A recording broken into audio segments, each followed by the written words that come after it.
and I've started recording. So where we got to approximately was we feel as though we had been placed in a position of neutrality, safe and protected. We have not even sworn off. Indeed, the problem has been removed. I want to say one small thing about this notion of neutrality. I'm just going to stop sharing the screen so I can see you. That's better. So tradition 10 says that I have no opinion on outside matters. And then step 3 says that I'm supposed to do a couple of things. I'm supposed to stay close to God. I'm supposed to perform his work well.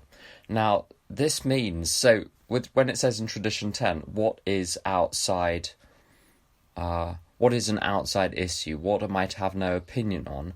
What I'm to have no opinion on is anything which falls outside those two elements of step 3. Staying close to God and performing his work well. Almost everything in the universe falls outside the scope of what does God want me to do today and how am I going to stay close to God? Because since God is by nature spiritual, I know God is, can be found in material things. We're supposed to uncover the godliness and all sorts of things. And, depending on which tradition you listen to, does a stone have a soul? Well, you can find people who will say yes, you can find people who will say no. But basically, staying close to God is an internal matter. What does God want me to do? That's how I'm operating in the world. And when I'm in my right mind, everything outside of me, I have no opinion on. I might need to take cognizance of it in order to plan what actions to take. So this morning, the care home that my 90-year-old mother is in has had their first case. Now, it's an extremely well-run care home. It's one of the best-run care homes in the UK. The case is on a separate floor, but who knows what's going to happen. The fact is, I've ascertained a few facts. I've talked to my other half, who is a specialist in communicable diseases and is part of the command structure in London for dealing with what is going on. I've got all the facts I need to work out what actions I need to take, and what actions I need to take are, very few right now. So my mind must be kept away from those topics. No good comes from dwelling on those. The nightly prayers have got that wonderful passage about bad dreams, and to keep one's mind away from bad dreams and bad thoughts and bad notions. Well, there we go. That's tradition 10. To keep my mind off what it has no business dwelling on, and to stick only to what is my job for the day, and to keep my hand in the hand of the higher power. There's if ever you don't know what to say to a sponsee, and I'm sure you have situations where you don't know what to say to a sponsee, I'm going to offer you something, and it will drive them crazy, but they won't be able to criticise it because it's straight from the big book. So it's on page 199. And actually, I'm going to share the screen and flick to it.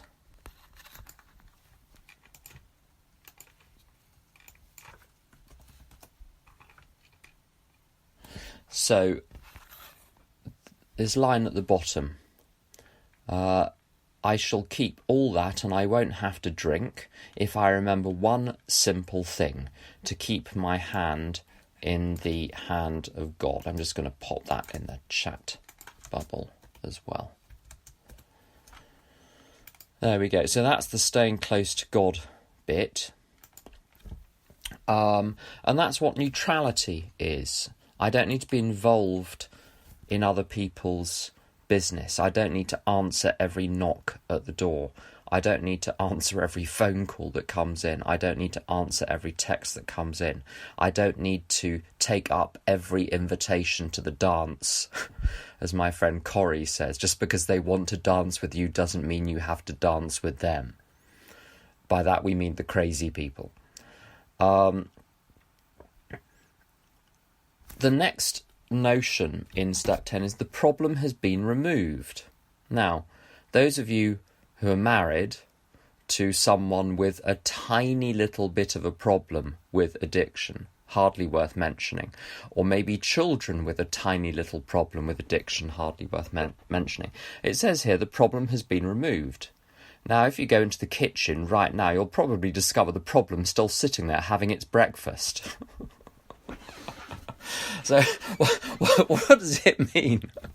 I've never liked it in Al-Anon when people say my qualifier, as though they're not a human being, that they've been reduced to this sort of technical criterion. They're not a technical criterion.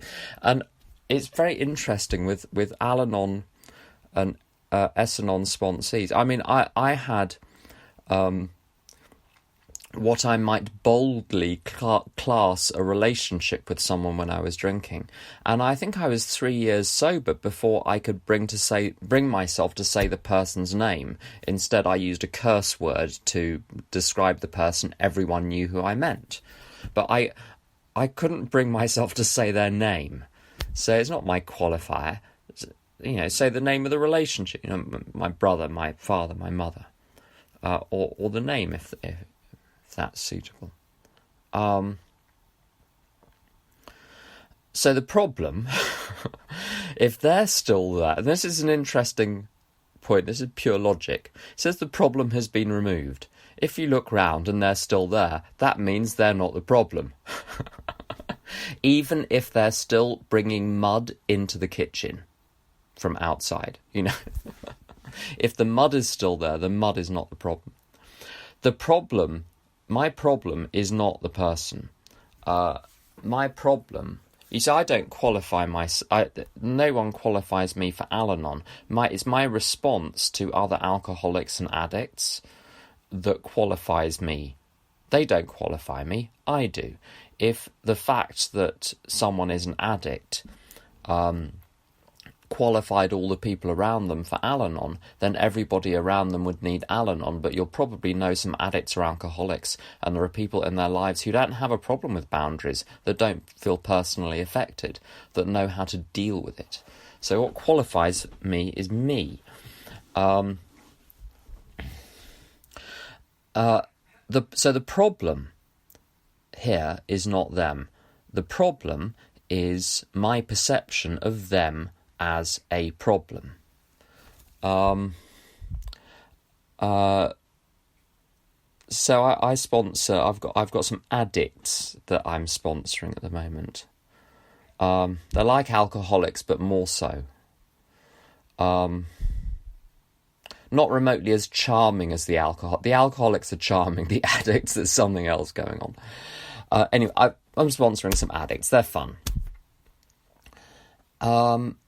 And some of them have an occasional problem with attention span. Very, very short attention span. So you think you're talking about one thing, and their mind goes somewhere completely different. And you can spend the whole conversation running round after them, trying to work out where their mind has gone next. Now, is this a problem? Well, on one level, it is a problem, in that it's a situation that needs a response. If I spend the whole conversation chasing the alcoholic or addict around their mind, playing a sort of game of catch, as a friend of mine describes it, if you'll pardon the expression, chasing a greased pig. The pig is greased. You're chasing it. You're trying to catch it, but it's greased, so it's going to get away. You end up covered in mud. It ends up covered in mud. You end up crazy. It's having an amazing day. It's enjoying every minute of this. Now, is this a problem? No, it's a situation. What I need to know in a situation is how to deal with the situation. So how I deal with sponsees when we're trying to transact some step-related business is I'll say, have you noticed you've just changed the subject? So let's continue with the topic we were talking about. Right. and then I continue. So that's how to deal with it. That's how I deal with it. There are other ways of dealing with it, I'm sure. But that's one way of dealing with it which works. So as soon as I know how to deal with something, it ceases to be a problem. Very curious observation that I've made in my own life. Sometimes the situation can be dealt with successfully. So with sponsees who are flibbity-gibbets and their minds chase around, I'll try to bring them back and we resume the topic from the point at which they digressed. Fine. Sometimes people are so distressed or reactive or upset or 100 other things, the right way of dealing with the situation is just to say, I don't think we're going to make progress today. Let's give me a call tomorrow when you feel calm, when you feel able to proceed, and we'll proceed then. So sometimes a difficulty presents itself. It looks like a problem until I look at what the solution is. When I know what the solution is and implement the solution, it's no longer a problem. And Dr. Paul O, who's a very good speaker, says a very similar thing. If I can expand on that point. He says, I've never had a problem in recovery. When I think I have a problem, my higher power has a problem. I don't have the problem. The higher power's problem is to work out what to do and tell me what to do. If I'm not told what to do yet by the higher power, the problem resides with the higher power, not with me. All I can do is ask. If no answer comes, no answer comes, either directly or through other people. So for him, there was no such thing as having a problem. They say in AA, when you focus on the problem gets bigger. When you focus on the solution, the problem goes away. Now, what is a solution? A solution is the right way to handle the situation. Now, that doesn't mean it's going to turn out well. It doesn't mean I'm going to get my own way. Some people, some situations just can't be negotiated with. And I'm going to have to put up with the presence of an obstructive student in the class, the presence of a disruptive person at the meeting, the fact that I can't make progress with a sponsee. There are domestic examples too. I'm not going to go into them. The domestic example is in the other room. But this is the thing. I don't perceive there to be any problem in my relationship with sponsees, my relationship at home, the domestic situation, my relationship with students. There are situations that need to be dealt with. The problem, in as far as I have a problem, what is the problem? The problem is that I'm thinking about the thing and calling it a problem. And there are three things I want to share. First of all, many years ago, I was the finance director of one of the so-called dot-coms in the dot-com boom at the end of the 90s, the beginning of the 2000s. And, you know, I don't know if any of you have seen that children's program, the Rugrats, about these little sort of babies. We were children running, you know, a multi-million-pound business. We were children. We're barely out of nappies ourselves.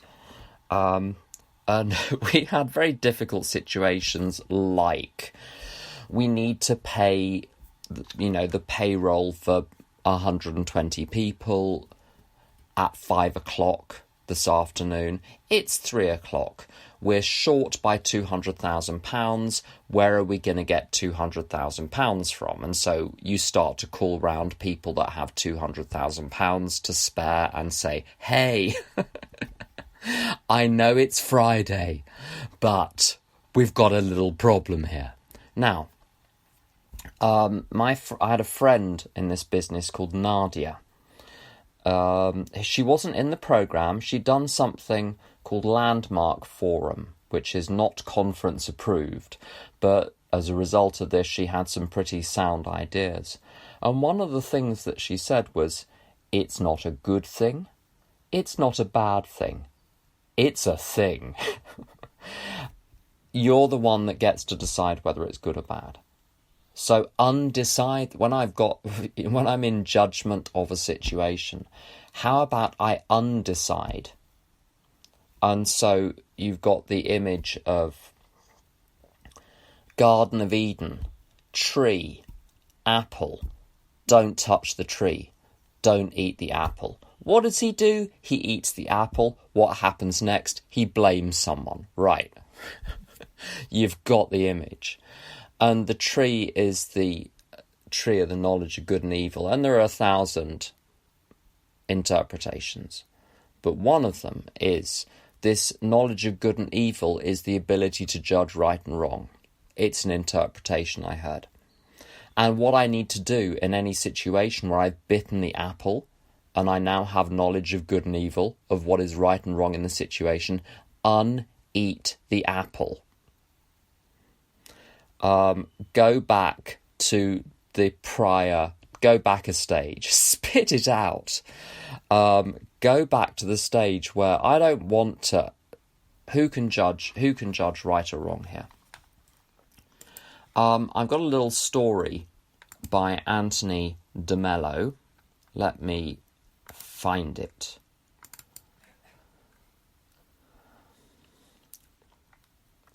Oh, I found a second story, so I'm going to read both stories. Anthony de Mello tells us about... He was an Indian Jesuit. The Vatican were twitchy about him. So Catholic, but not Orthodox Catholic, very influenced by Buddhism and Hindu ideas, all sorts of things. Based in India, in large part. Anthony de Mello tells us about an old Chinese farmer. He had but one horse as his possession. He used this animal almost exclusively in all of his work. For example, when it was time to plough, he hooked the animal up to the plough and it broke the ground for planting. When it was time to take the harvest to the market, he would hitch the horse to a wagon. When he wanted to travel any great distance, he would put a saddle on it and ride the horse. The horse played an important role in his life. One day a bee stung the horse and, in fright, he ran up into the mountains. The old farmer tried to follow him, but he couldn't keep up. He came home that night to tell the whole village that he had lost his beloved animal. His neighbours began to come in and say, "I'm sure sorry to hear about your bad luck, about your losing your horse." The old farmer shrugged and said, "Bad luck, good luck, who is to say?" 2 days later, the horse came back from the mountains, and with him were 6 wild horses that he had met on the steppes. The old farmer was able to corral all 7 of these creatures, which was quite an economic bonanza. The word got around the village. The villagers came at night and said to him, "So glad to hear about your good luck and all the animals that you now have." Again, the old farmer shrugged and said, "Good luck, bad luck, who is to say?" His son realized what an opportunity this was to make some money. If he could tame these wild animals, then he could sell them to be farm animals. He began to try to break in these wild horses. One of them bucked him off one day, and he broke his leg very painfully in 3 places. Word got around the village, and the neighbours came that night and said to the old farmer, "So sorry to hear about your bad luck, about your boy getting hurt." Again he shrugged, "Good luck, bad luck, who is to say?" Not long after that, a war broke out among the city-states in the provinces of China. The government came through and conscripted every able-bodied man under the age of 60 to go and fight. Because the son had been injured, he was not required to go. And that turned out to be something very good, because every villager who was drafted into service wound up being killed in the war. Once again, good luck, bad luck, who is to say? So whenever I'm judging something as good or bad, it's always on the basis of incomplete information because I cannot see the future. So I'm not in a position to judge. Let me just find another story about judgment of good and bad. A shepherd was grazing his sheep when a passerby said, "That's a fine flock of sheep you have. Could I ask you something about them?" "Of course," said the shepherd. Said the man, "How much would you say your sheep walk every day?" "Which ones? The white ones or the black ones?" "The white ones." "Well, the white ones walk about 4 miles a day." "And the black ones?" "The black ones too." "And how much grass would you say that they eat each day?" "Which ones, the white or the black?" "The white ones." "Well, the white ones eat about 4 pounds of grass each day." "And the black ones?" "The black ones too." "And how much wool would you say that they give each year?" "Which ones, the white or the black?" "The white ones." "Well, I'd say the white ones give some 6 pounds of wool each year at shearing time." "And the black ones?" "You're probably way ahead of me here. The black ones too." The passerby was intrigued. "May I ask you why you have this strange habit of dividing your sheep into white and black each time you answer one of my questions?" "Well," said the shepherd, "that's only natural. The white ones are mine, you see." "Ah, and the black ones?" "The black ones too." So I go through the world making artificial distinctions between what is important to me and what is not important to me, what is good and bad. All of these things are entirely artificial. There's one other story about do I know what's good or bad? So a man was visiting a mental asylum. He was being shown around the wards by the clinical director. And they go into the day room, and there's a man sitting there in a chair, just rocking back and forth, quietly saying, "Lulu, Lulu," inconsolable. And the visitor says to the clinical director, "What's going on there?" And he said, very easy to explain. This poor man, he was engaged to be married to this woman called Lulu. And on the wedding day, at the altar, she jilted him, she ran away, and he lost his mind. And he's been here for some time, and he can't forget it, he can't get over it. And then they're going round the locked wards, and they lift up the little flap to look inside each of the rooms, and in one of the rooms there is a man going completely crazy, padded room, padded cell. He's throwing himself around. He's bouncing off the padded walls. That's why he's in a padded room, screaming at the top of his voice, "Lulu, Lulu, Lulu." And the visitor says to the clinical director, "What's going on here? You've got an epidemic of people with Lulu problems. What's his problem?" And the clinical director said, "That's the man that Lulu eventually married." So whenever I think that I'm getting a rough deal, I don't know what the alternative is. A friend of mine says, about the difficulties of aging and getting older, and says, well, it is better than the alternative. Over the last 27 years in AA, obviously, I talk to a lot of people. A lot of people talk to me. I've been to a lot of meetings. I encounter a lot of stories, a lot of situations. And sometimes I'll go to a meeting, and I know you don't have meetings like this in Israel, but in London, we sometimes have meetings where people complain a lot about things outside of themselves, which are causing them to have negative emotions, and then they share what they think about the external experiences which are causing them, they think, the negative emotions. And you can get the feeling that people are having very difficult lives, very rough time. And sometimes I consider, what one has sympathy to an extent, but sometimes I consider the fates of people I know who didn't make it to recovery, or the people who left recovery and ended up drinking, ended up taking drugs. Those stories put the stories within recovery of difficult times in perspective. And I think this can be true in an Al-Anon and S-Anon sense as well. I know people who've stayed with drinking alcoholics, people who have no recovery who, with drinking alcoholics or using drug addicts, end up very, very badly hurt because they couldn't get out of the trap. So what's good or bad, who's to say?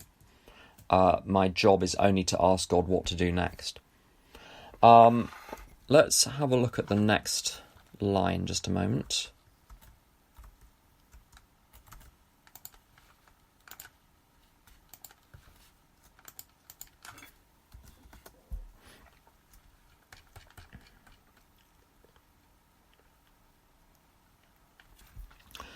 Right, so we talked about the problem not existing for us anymore. We are neither cocky nor are we afraid. On the first part, let me just take that phrase and copy it into the chat bubble.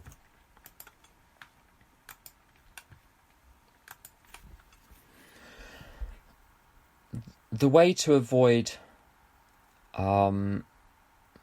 arrogance, an elevated sense of my own importance, or excessive confidence, unwarranted confidence, is to... There are paradoxes in the big book, and one of them is this. Bill W. talks about, without God I am nothing.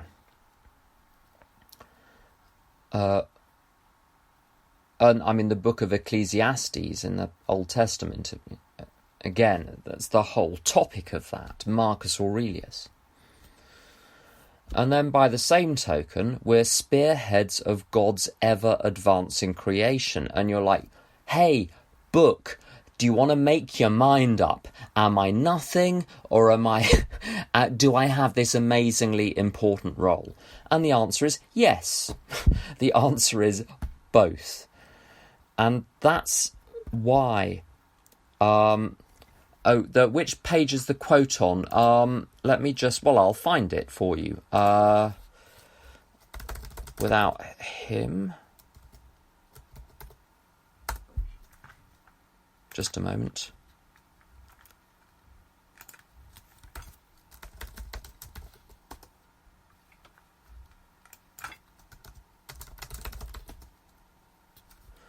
So page 13, I'll copy the quotation.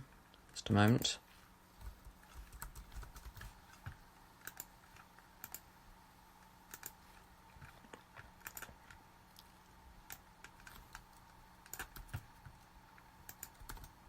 Right, so page 13. I admitted for the first time that of myself I was nothing, that without him I was lost.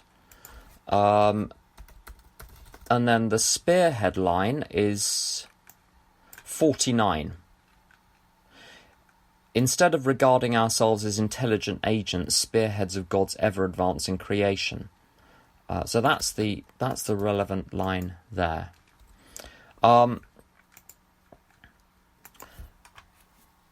So I do have to go through my life taking a lot of actions which have an impact on other people. More often than not today, that those actions have more successful outcomes than they used to be.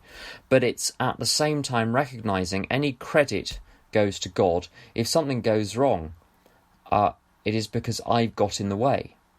And this is the basic defence against cockiness. Other defences against cockiness is whenever I'm in doubt to run it past people who are unemotionally involved in my situation, who are competent, have a good sense of humour, are practical and are experienced. Other defences. My conscience is far better developed than it used to be. And I think I mentioned this before. Sometimes I get queasy when I have to do the right thing because I'm frightened of what people will say. Sometimes I get queasy about a proposed action because I know I'm wrong but justifying it to myself. And very often it's the self-justification that tells me I'm going off on the wrong track. It's not entirely reliable, that, because sometimes, as I say, the unwell Al-Anon within me will shy away from doing the right thing in case it upsets someone. But that's the answer to the avoidance of cockiness, is saying that everything good comes from God, everything right comes from God. If anything, if I get anything wrong, it is always because my ego has got in the way. Then it says we're not afraid. So we do need to talk about fear. And I mean, that could be you could have a whole 12 sessions on fear. But the short version, I'm going to give you the short version of fear.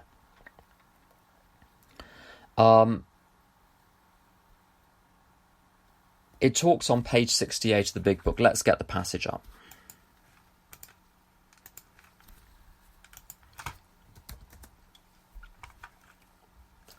Right, so top of 68, we reviewed our fears thoroughly. We put them on paper, even though we had no resentment in connection with them. We asked ourselves why we had them. And then Bill says, wasn't it because self-reliance failed us? So I think Bill was saying to himself, we don't want to let people answer that question for themselves because they'll get it wrong. So I'm just going to tell them the answer. And he tells us the answer in the form of a rhetorical question. I studied in Russia many, many years ago, just after the fall of the Soviet Union. And there is a particular teaching style there was at the time a particular teaching style at Russian universities, where there wasn't so much interaction between the teacher. The teacher would pose a question. So, почему, the question, and then потому что, because. So he'd say, why, blah, blah, blah, because, blah, blah, blah. And there was no gap in between. You can't get in between the two. And Bill is doing the same thing here. Why do we have fears? Because self-reliance failed us. And then he goes on to another topic. This is we have to take this to be a full and adequate explanation for fear. So what is self-reliance? Now, very clearly, you can be seeking God's will in a practical sense with 100% perfection, and be doing the right thing every moment of every day. So one form of self-reliance is asking the ego for the right action and then following what the ego says. Now, even if you solve that and you take only the right action, so every single act you take is righteous, is correct, is morally right, is God's will, it's still possible to be frightened. And what is self then? It must mean something else. If there are fears, if there are other fears other than those stemming from getting things wrong. What if I get things right and I'm still frightened? How does self-reliance give rise to those fears? Whenever I'm frightened, there is an external situation, an external event I anticipate, and I don't want it to happen because I think it will affect me. And that's where the self comes in. Now, we do exist. So the answer is not to say that I don't exist. The answer is to confine my perception of who I am to what cannot be harmed. If my perception of who I am extends beyond what cannot be harmed to the outside world, to other people, to my material circumstances, to the outcomes of my endeavours and my actions, even the ones that are right. If my identity, if my purpose, if my security lies, or safety lies, in the material world, I'm going to be frightened, because all of those things are vulnerable. My body is vulnerable, my pursuits and activities and occupation are vulnerable, the people around me are vulnerable, all of those things are vulnerable. So the reason self-reliance fails me is that if I'm relying on self, this bloated extension of who I am out into the material world, if I'm relying on that for who I am, why I'm here, and what keeps me safe, I'd have to be psychotic not to be frightened. A friend of mine made amends to a girl that she used to live with. And in the amends, she said to her that my friend had poured, I think I mentioned this before, I don't know if I mentioned this story before, she poured vinegar on the girl's sofa and she apologised, and the girl said, "I can't believe you did that to me."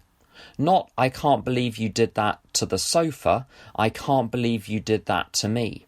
And there you see a very clear perception that I am a sofa. I am a settee.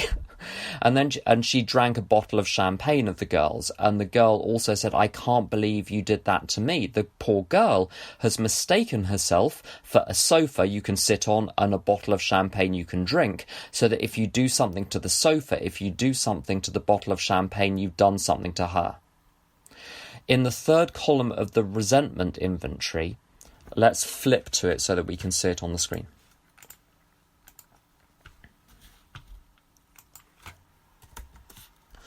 So, I'm resentful at Mr. Brown. His attention to my wife affects my sex relations, self-esteem, fear. And a friend of mine says, with this fear business, that the problem is the my. If I'm not affected, those things are affected. If I detach from those things, the event will not affect me. So the answer is to have my identity residing in God. So who am I? I'm created by God. That's who I am. Anything else is detail I needn't concern myself with. What is my purpose? To stay close to God and perform his work well. What is my security? Well, my security arises out of those two things. If I'm created by God, I'm part of this eternal being, I cannot be harmed. And so that, in summary, is why we're neither cocky nor afraid.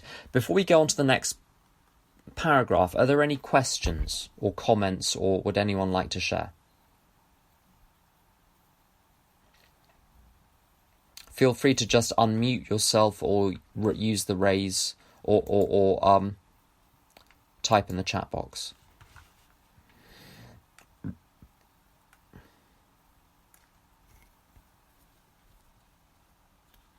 Okay, so we'll carry on. Let's have a look at the next I have a question. Oh, yes. I have a question.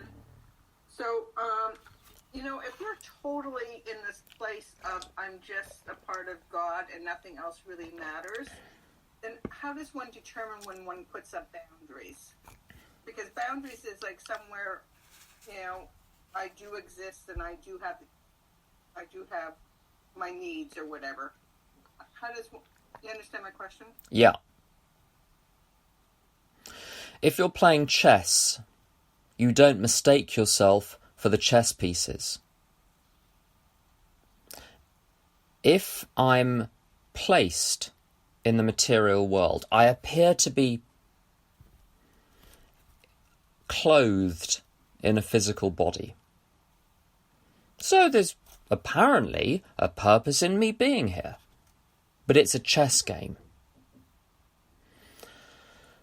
So the boundary is simply a move on the chessboard, along with all of the other moves. So all day, every day, I have to take one step, the next step, the next step, the next action, the next action, the next action. Someone described, I'm going to give this quotation without the swear word, but someone said, history is just one thing after another. And life is like that. It's just one action, another action, another action, another action. Some of those actions are boundaries, and some are not boundaries. So the question is, what is the next right thing to do without being emotionally involved in the outcome? And if we define a boundary as there are different types of... in my book, metaphorically speaking, there are 5 types of boundaries. Have we covered the 5 types of boundaries? I don't think we have. No. Elisheva, we haven't? No. Okay. So, the first... so boundaries which don't work are shouting, reprimand, cursing, punishing, all of those. Let's not do those, okay? That's just that, boundaries 101 is don't use those tools because they don't work and they'll backfire. By boundary,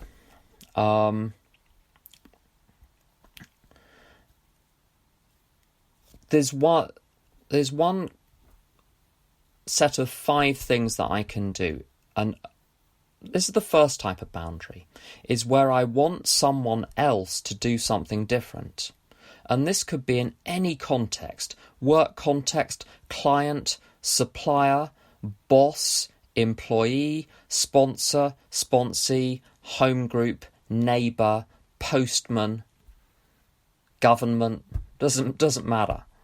And the 3 types of things that I could want are: stop it, start doing it, or do it differently. So stop, start, or change. And there are 5 ways that I've identified in my life that I can legitimately seek to achieve that. There's nothing wrong with seeking to achieve things. This is part of negotiating with the world, where we have common purposes and where people affect each other's lives. Or rather, the chess, the black chess pieces affect the white chess pieces, the white chess pieces affect the black chess pieces. Right, we have to negotiate, we have to work around things. The 5 things that I do are, sometimes I'll make a request. So, students, please stop talking. Another one is an exchange, offering some kind of transaction. So, polite request, number 1, polite request. Number 2, you offer a transaction, which means, hey, if you put out the laundry, shall I do the dinner? Or if I put out the laundry, will you do the dinner? You come to a deal. The third way of getting things done differently is to alert someone to the consequences of their actions. And a good example would be, and I've said this recently to some people who've relapsed, is you've relapsed. We can work with that. Fine. But if it happens again, I'm going to suggest when that happens, if that happens, when that happens, you're going to need a new sponsor. Try a different approach.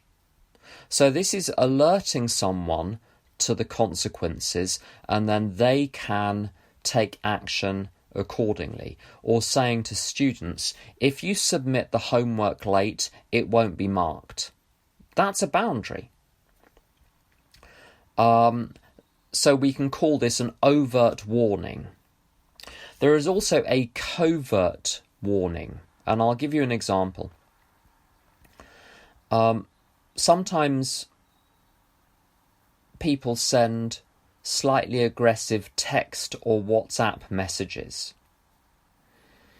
And my policy with aggressive or unpleasant text messages or WhatsApp messages is to ignore them, just completely ignore. They'll see the blue ticks,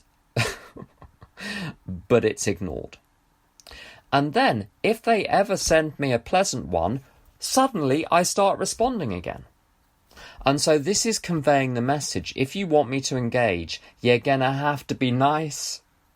If you're not nice, I won't engage. If you're nice, I'll engage. So I don't have to do anything to set the boundary. I simply act in a certain way, and that conveys to people what the rules are. And so now we have 4. Polite request, barter, transaction, trade is number 2. Overt presentation of consequences, covert presentation of consequences. And the 5th one is you take matters into your own hands. You just go ahead and book the trip. You change the locks. You call the police. You hire a solicitor. You take the children and go and live in Odessa. You know, you make it happen. Now, what I seek to do in my life is, first of all, to not even have to get to the stage of setting boundaries in the first place, is to live in a harmonious way with other people, that we use concept 12, discussion, vote and substantial unanimity. And when we do that and allow the group conscience to work through us, whether we're overtly calling it a group conscience or not is another matter. Not many boundaries are used or needed. So I want to reserve boundary setting to being as rare as possible, and when I do use them, to escalate gradually, to choose the most appropriate of those 5, and typically to start with the polite request and escalate slowly and gradually. There are 2 other types of boundary, which are of an entirely different sort. So those external boundaries, so stop it, start it, change it, are all about getting other people to do things differently. The other 2 types of boundary are where I'm going to do something different. And the 2 are to say, I can't or I won't. Can't means I can't do it. People ask me to speak at a meeting at a time when I need to be at work. Well, I can't do it. Sometimes people ask me to speak at a meeting, which will mean that I won't get to bed till 11 o'clock at night or 12 o'clock at night. I normally go to bed at 10, so the next day is a disaster. I could do it, but I don't want to. I'm just not going to. I won't. So you've got those 5 external boundary types, and then the 2 internal ones. I can't, I won't. There's the best boundary setting, the best internal boundary setting I have ever seen was, actually no, 2. There are 2, and they're both of the I won't variety. The first one is from the American series Friends, where someone asks Phoebe to do some kind of favour, and she says, "Oh, I'd really love to. Oh, no, I wish I could, but I don't want to." It's brilliant. I don't want to. That's allowed. I'm allowed not to want to do something, and it's fine. I notice healthy people around me don't want to do a lot and have no problem expressing it. No problem at all.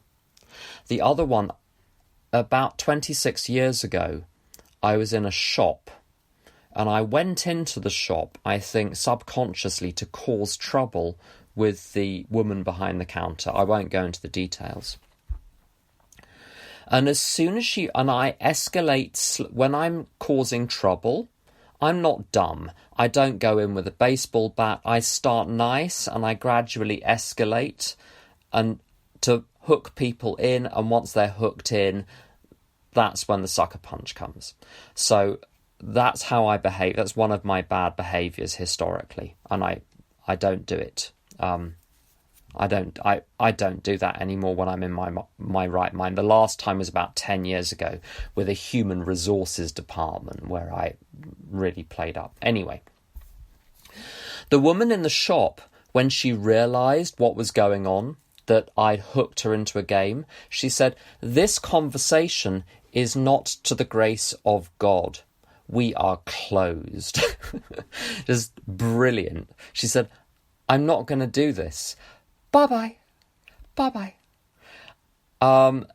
Question from Chaya Sarah. Do you give an explanation as to why you won't? You know what?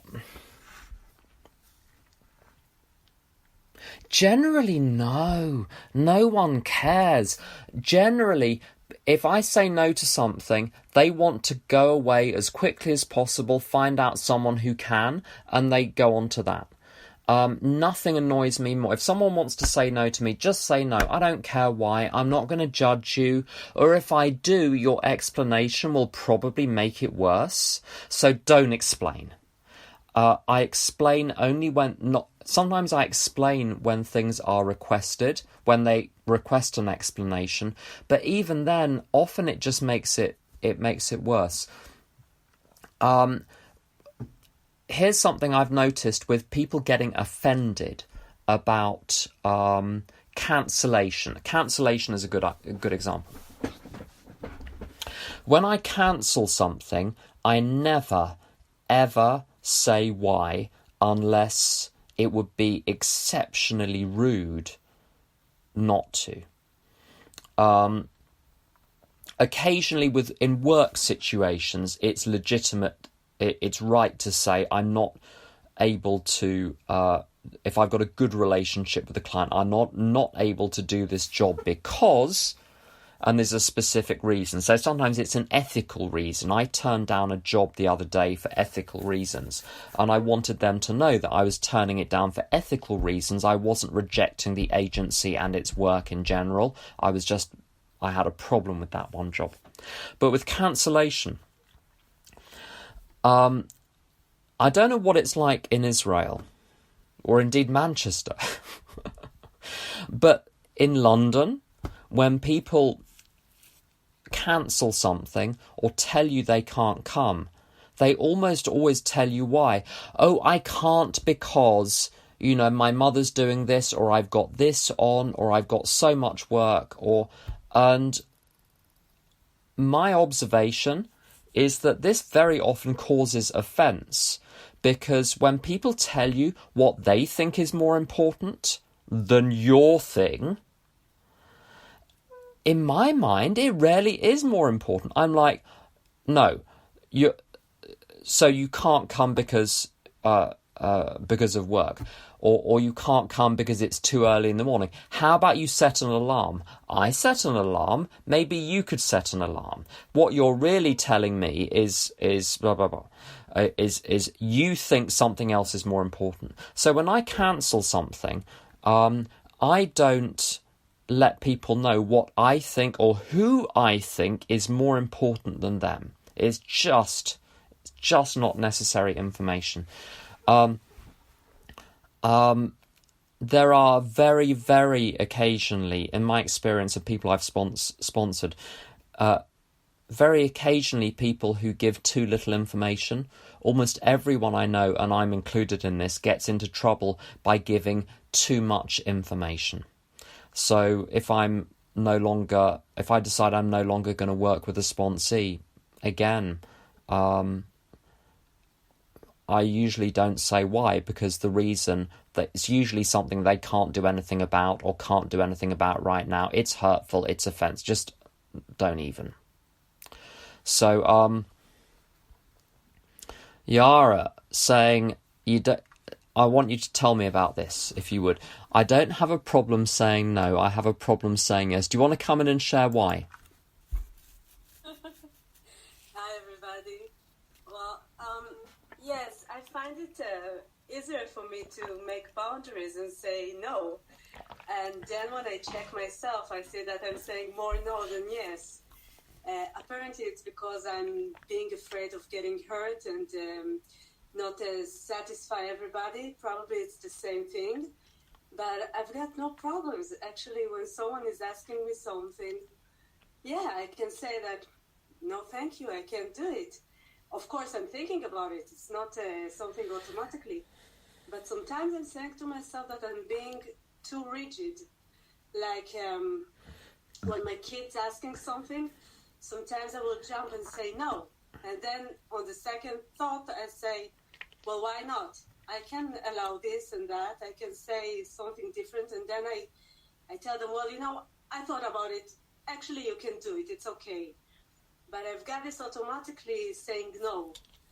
And I don't know if it's related to boundaries or not. Maybe it's related more to something like that I'm being afraid to get hurt. I don't know, but it just came up. Thank you. Okay, I totally relate to that. My basic response to any suggestion of change is no. And don't even ask again. So just no, forever no. I don't respond well to change. A friend of mine says about himself, I'm never going to be happy-go-lucky. I'm hoping one day to work my way up to being flexible. I think I can be like that. I mean, I've got the worst of both worlds. I say yes to all sorts of things I shouldn't say yes to, and then spend the next 2 weeks feeling overworked and overburdened and martyred. And then for about 8 seconds, I think, right, next time I'll think about it before I say yes. And I feel relief, good. I've now got 10 free minutes to myself. The next request comes in, boom, I'm doing things again. But at the same time, in the same week, I can be saying no to all sorts of things because it's outside my comfort zone. I think the answer to both is the wrong yes is based on fear. Like if I say no to work, no one will ever give me work ever again. In this transmigration. It's just, there will be no work ever again. And then at the same time, and that's a fear-based response. And then the other fear-based response is just no to everything in case it hurts. I think the answer to both in my case, I don't know about anyone else, the answer to both in my case is to, it's what we said maybe last week or the week before about pause. If I pause and ask, then the answer will come. And unfortunately, you get to a certain point in recovery, you now all have you have all the techniques and the technologies, but you just have to go to God now. You've done all the technical stuff. Now you've done the technical stuff. Go to God. Something that someone else has asked, what about the other way where you can't say no at all? There's a musical called Lady in the Dark by Kurt Weill. It was from when he was already in America as opposed to Berlin. And I'm pretty sure that's the musical where there's a girl in it that speaks 27 languages and can't say no in any of them. So what about the other way when you can't say no at all? Emma, can you elaborate on that? Yeah, I think for me, saying no is exceptionally difficult. If my kids ask me something, I'm much more inclined to say yes and have the consequences of that rather than saying the consequences of no, especially teenagers.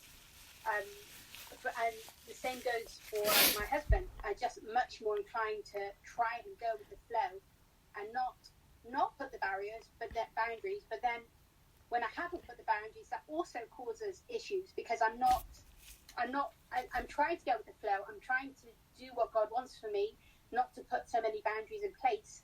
But then the no just seems to disappear out of everything. Does that make sense? Yeah, completely. So it's the same. It's actually the same answer as when the problem is the other way around. It's the pause and ask. One thing that I've noticed with people in S-Anon and Al-Anon, in contrast to alcoholics. So a typical alcoholic question is this. So someone says, when you've been on a third date with someone and after the third date there still hasn't been any physical contact and you've been texting like 3 or 4 times a day, but you've gone down to texting one time a day, is it okay to send a second text without the other person having sent a text to you first? And you're like, where am I supposed to look that up? You know, is there like a codex where I say, you know, I look page 473. Okay, the rules for the third date are after the third date, then you're allowed to send up to 3 texts without receiving a response. But after the third date, it goes down to 2. There is no... How are you supposed to answer? It's way too specific. So the alcoholics can't generalise. And the Al-Anons and the S-Anons, and I can sometimes fall into both camps, the questions that I get through are almost always super abstract and super generalised. So, like, how do I deal with people who are acting out? I'm like, well, it depends who the people are. What is your relationship to them? What is the acting out? Give me something to work with here. This is far too general. And so one thing you said, Emma, was very interesting, which is, you know, you want to do God's will, which is not saying no so much. And that implies there's like a general rule, like God's will for me is not to say no so much. Maybe, maybe not. It's dealing with everything on a case-by-case basis. I've spent too much of my recovery over systematizing, having systems and lists and checklists and schemes, and feeling guilty and terrified if I go outside of those. And I'll give you an example. This morning, I had this little morning meeting at 7 a.m. And it occurred to me, although I do the sort of very gentle nighttime inventory of, you know, just what's gone wrong today, what needs to be done differently tomorrow, page 86, maybe that sometime mid-June next year we'll get to that. It's only a page away, but who knows. And I thought, I haven't done any proper inventory. And my first thought was, oh my God, I need to do another step 4. And then my heart sank and I felt as though I'd turned into this concrete slab, because the thought of doing another step 4 lasting 6 months just filled me with absolute horror and guilt, because I know there are people in AA that make a great virtue out of doing like a full set of 12 steps every year, very formally, with new sponsors and doing things in groups and whatever. But I thought, I've got to do something. So I sat down and for about 20 minutes, I looked in detail at those questions at the top of 86. I did some work on the so-called third column. What are my demands, plans, expectations, which are giving rise to selfishness and resentment and fear? And what are my mistakes? The page 67 questions, I ran through those. And honestly, in 20 minutes, I think I found 99% of what is going on in my life at the moment and has been going on in my life for the last 2 months. I got a clear list of corrective measures done. One thing that I can get wrong is to either do nothing or to produce or to use a system for getting things done, which is so complex and elaborate, I collapse under its weight within a few days. And seeking God's will can be the same thing. You can collapse under the weight of the complex system you've built up. And here's the thing. I'll share something about my work life. So I get paid by output. So occasionally by hour, but normally by output. So how many words do I produce? I get paid per word. Doesn't matter if the word is a short word or a long word. A word is a word. I get paid per word. Now, to judge what work to take on, what work not to take on, I need to know exactly how long jobs take so that I can look at the end of the day, week, month and year. What work should I be doing more of?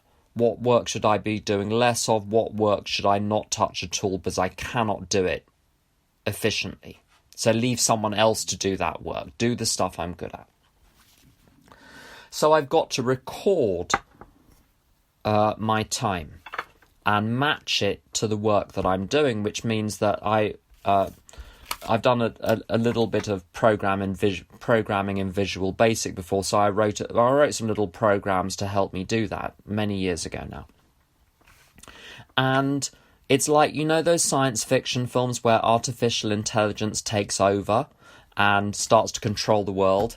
It's like I became controlled by the software that I had produced, and I was now trapped in its prison of systems, and now it feels safe, but it's a prison. And I was relying on the system to work out how many hours a day to work, how many days a year to work, what work to do, what work not to do. And instead of relying on God, I was relying on the system. Now, I still need the system in place, because I do periodically, you know, if 1 month I haven't earned enough to cover my bills, I might need to work a little more the next month. Fine. I need to know if a job is only 1/3 as productive as another type of job. I need to stop doing it. It's not a good use of my time. Just stick to what I'm good at. Fine. But I need the information. But I must not let the information make my decisions. So instead of saying I have to do 7 chargeable hours a day, I have to do 35 chargeable hours a week, I have to do this, I have to do that, how about I actually rely on God? What would that mean? So what I've been practicing the last 2 or 3 weeks, and it's been terrifying and liberating at the same time.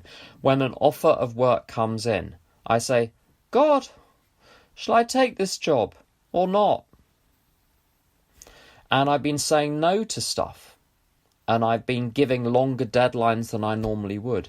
And although I've not looked, I've probably been doing fewer chargeable hours. Maybe God's will for me is to be doing fewer chargeable hours. But rather than me saying, God, how many chargeable hours should I do a year? I say to God, what work do you want me to do today? And some days I do huge amounts of work. Some days I answer more sponsee calls than I do work. And so this is what I want to do more of in my life, is just going to God on each decision where I want to say no, each decision where I want to say yes, instead of using a system, a human-derived system of rules and principles and whatever to decide.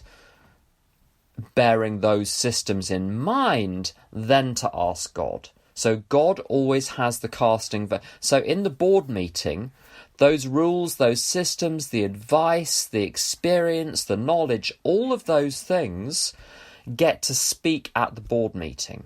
But at the board meeting, there's only one voting member. The voting member is the higher power. So when the higher power is voted, that's the end of it. The rest of us have to comply with that. We're coming to the end of the time today, but there's a good question here. Sometimes I feel irresponsible when I just trust God to bring me work. Yes, hi. Can you expand on? Can you expand on that? Well, I'm a therapist, and right now a lot of people are doing a lot of outreach. Doing free workshops and whatever. And whenever I ask higher power if I should do something, I get a no. And my other part says, well, it's such a good way to make myself available to other people in service and also to be known. It's a dual, works on two ways. So higher power keeps on saying no, so I'm not doing it, but it's hard for me to trust that higher power really doesn't want me to contribute or offer a service. And also my marketing voice is saying I'm wasting an opportunity. It's a really interesting question. I have to say, don't tell the alcoholics or the addicts this, but the Al-Anons and the S-Anons ask way better questions, just so much more interesting. The alcoholics are mostly concerned, when am I going to stop peeing on myself? Whereas the Al-Anons and the S-Anons, sophisticated questions about marketing. I mean, what more could a person want?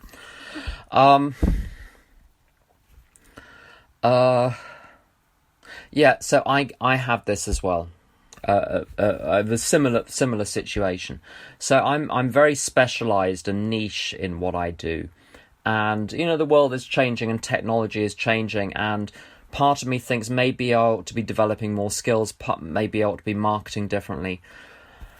But the deal I've got with my higher power is, whilst my day is fully occupied with right actions and good actions, I don't need to be running around securing extra layers of defence against poverty. About 2 years ago, or a year and a half ago, I took on a sequence of 2 very large jobs, each of which, most of my jobs take maybe somewhere between an hour and 5 hours. Some jobs take 2 weeks, 3 weeks, 3 months. A year and a half ago, I took 2 long jobs which took me out of action for 12 weeks. And throughout those 12 weeks, agencies kept calling me saying, can you do this, can you do that? And I must have said no 100 times. I must have said no 200 times to different agencies, if not more. And so, of course, if you say no enough, although they don't dislike you, they think you're going to say no, so they ask someone else first. And when these 2 jobs finished, I discovered I had no work because the other agencies were not calling me because they thought I was busy, and I panicked. And I kind of lost it, actually, for about a day or 2. But I thought, right, to the extent that I have no work during the working day, I'm going to start taking jobs that I wouldn't normally take, types of work I don't particularly like. I'm going to use software I don't like or whatever. If the client needs it and wants it, that's good enough. And I started to expand, and I started to actively contact agencies saying, like, I've now learned how to use this software. I'm available for this. Within about a week, I was totally back to normal. It was a false alarm. I had, the industry hadn't suddenly changed. So the question with that, you see, we're trying to do something which is very different than the world. What the world is trying to do is to promote itself, promotion rather than attraction, and to make money, to make a name for yourselves, money, power, property, prestige, status, and poison, in my view, poison. My job is to do what God wants me to do today with a little eye on the future. So I must, don't be dumb. Pray to God, tie your camel to a tree. So you get to do both. So I'm cautious about certain things. So I don't like technology in the industry I'm in. I think it works against the product, but I'm learning to use certain types of technology just as a little bit of a defense against rapid change so that I can remain in work. But if I were in your position, I'm in a different field. But my question every day would be, if I've got enough work to keep me going and to keep me occupied, if I'm useful today, let it go. If I've got spare time, maybe that spare time could go into fitting myself to be of maximum service to God, which is top of page 77. But so the reason I hate marketing. One of the reasons I do what I do is because it's a low marketing career. I don't have to schmooze clients. I don't have to do any of that. I used to be in a business where you had to schmooze clients and I hated it. My job is to fit myself, is to be of maximum service to God today. And to the extent that I'm underused, I flip to plan B, which is to fit myself to be of maximum service to God. So it's the purpose of all of those self-development things and putting myself out there and getting out into the world and making it. The purpose of that is not for its own end, as I see other people doing at the moment. It's to fit myself to be of maximum service because I'm not currently of maximum service. And it's okay. This is the thing that I've decided is... so God's will for me is... there's only one thing. Either something is God's will for me or it's not. God's will for me could be to do the dishes. It could be to do the laundry. It could be to put a 5-minute call into my sister. It could be to do a very prestigious job for the European Central Bank. It doesn't matter. Am I doing the laundry? Am I doing a job for the European Central Bank? I don't care. What's next? Sharpen a pencil. That's as important as the European Central Bank job. And if I treat things like that, I'm personally indifferent as to whether I'm moving the pawn on the chessboard or the queen. And it's all about what's the best use of my time today. And that's all. I think that's. I mean, does that go some way to answering your question, Chaya?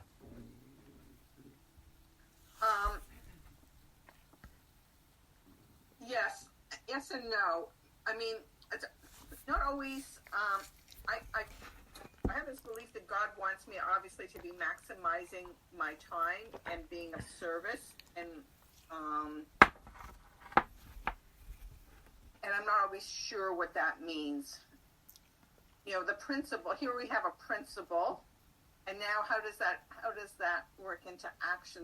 The details, like you were saying, sometimes there's a system, and sometimes people are in the details.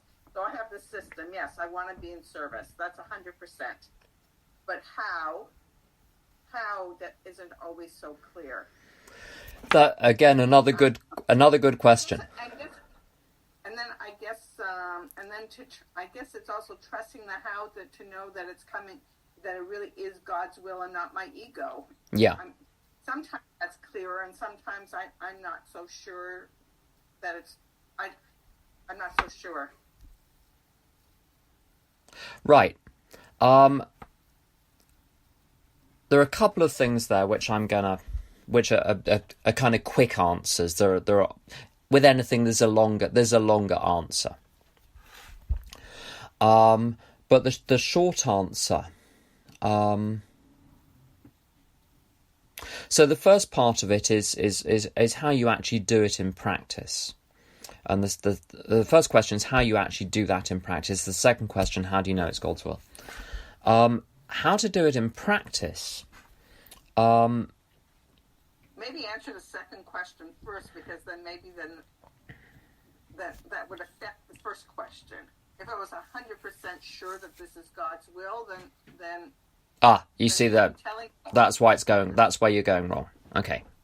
So, first of all, and this is such an important principle for decision making generally, is that I can only choose between the available options. Now that immediately makes things a lot simpler.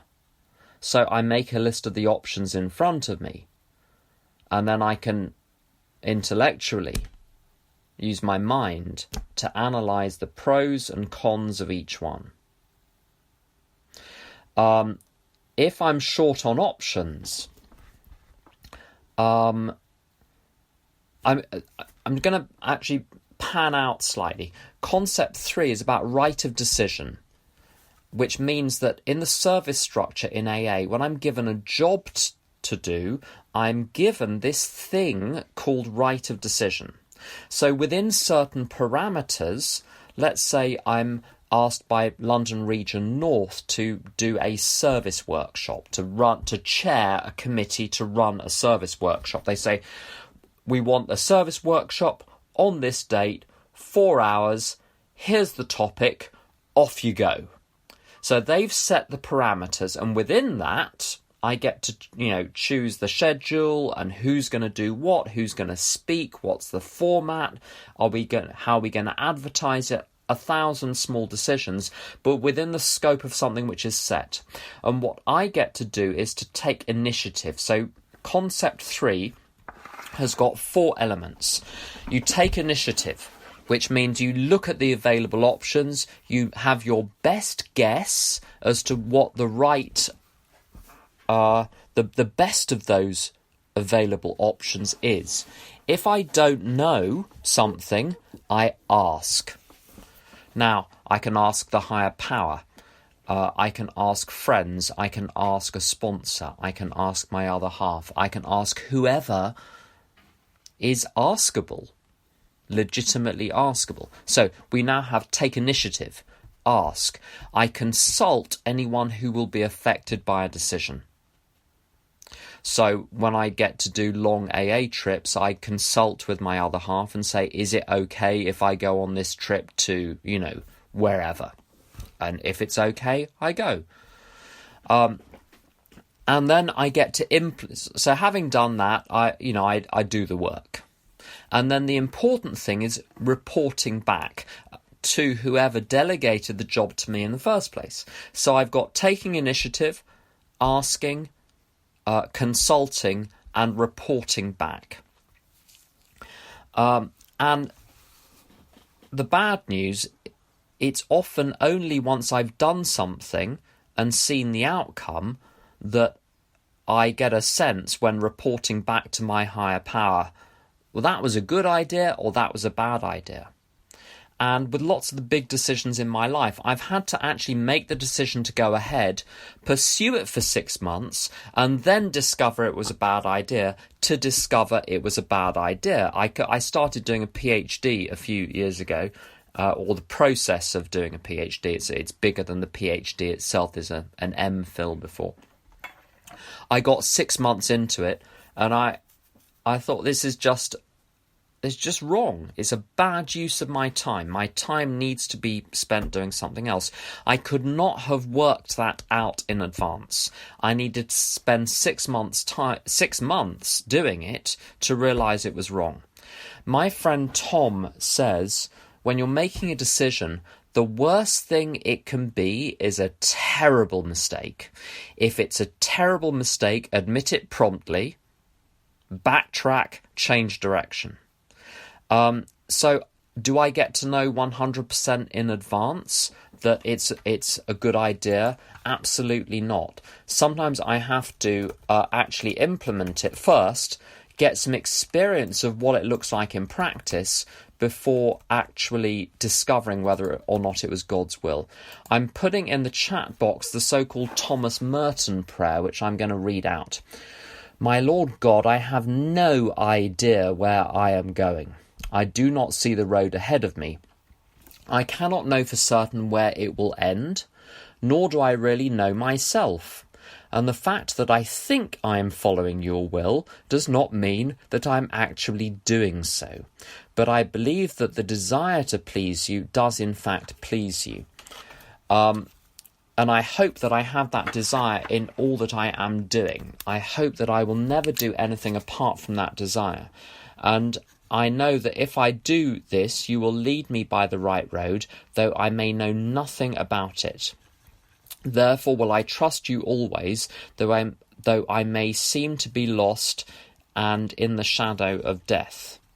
I will not fear, for you are ever with me, and you will never leave me to face my perils alone. That's not a bad prayer. So Thomas Merton was a Trappist monk who spent a lot of time in Southeast Asia talking to Buddhists and discovering that he had a lot in common as a Trappist monk with Buddhist monks.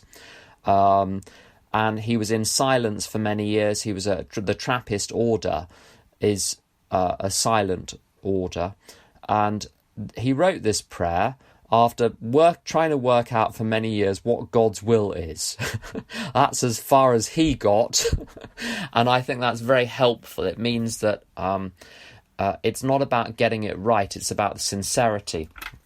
And on the note for this workshop, there's some information at the bottom. I'm going to add some links on there. I'm going to copy this Thomas Merton prayer into there. I've got a couple of links to notes on how someone in recovery gets to make decisions, and there's one on making small decisions, and there's one on making big decisions, how to apply the principles of the program to that. There's also a short video by who is it? Let me just get the name. Yeah, Abraham Tversky. It's a 3-minute question and answer. How does a person make a decision? He gives an answer in 3 minutes, and it's just brilliant. So I'll put some links in there. But the short answer is you don't know until afterwards, and even then you don't know because of the Chinese farmer story. Sometimes it's only 20 years later you realise something you thought was a great decision was a disaster, or vice versa. So, the blinkers can stay on. I'm running out of time now, so I'm going to call this to an end for now, but we'll revert back next Sunday, at 10 a.m. UK time. So, would those who are still here care to join me in the Serenity Prayer to close our session for this morning? So, God, grant me the serenity to accept the things I cannot change, the courage to change the things I can, and the wisdom to know the difference.